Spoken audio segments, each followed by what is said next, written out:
Voy, nima bo'ldi? Talabam o'z uyda siymo olgandi. Nimaga og'riydi? Homiladormasmisan? To'ba qildim degan. Hech kim bilmasa ham sen bilasan xo'jayining yo'qligini. Bilmayman nimaga o'rayapti. Yur, doktorga ko'rinamiz. Og'rib yurarsan. Mana bugungi kunimni o'zimga ajratib, o'sha mashhur Smile Baby tug'ruqxonasiga keldim. Men o'ylagandim bu yerda faqat tug'ruq bo'limi, faqat onalar keladi deb.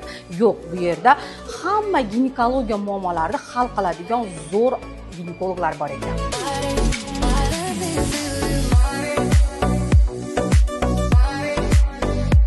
Bu randomdagi sharoitlarni ko'rib, o'zimni yoshligim esimga tushib, qo'llarim kelib ketdi. Qaranglar, vrach ginekolog unapki deb jo'natadi. Bu yerda hamma narsa bor ekan. Hech narsa olib kelmas ekansiz uyingizdan. Eng muhimi, qaranglar, bunisi juda ham yoqdi. Siz yotganingizda bironta og'riq paydo bo'lsa, shunday ezasiz ekan, u yoqdan sestralar tezda kelib shuni ezar ekanda, sizga tez yordam ko'rsatadi. Qaranglar, divanda o'zingizni xohlaganingizcha qaranglar. Boshinglarni tepa qilsanglar bo'lar ekan, oyoqinglarni tepa qilsanglar bo'lar ekan. Ovqatlanadigan stullarni ham qaranglar. Xullas, mayda detalgacha shunaqa zo'r sharoit qilib bergan. Qizlar, qaranglar, eng kerakli joy sanuzel. Chunki hamma ayol chiroyli bo'lishni xohlaydi. Qisqandan keyin ham одноразовый narsalar, qaranglar.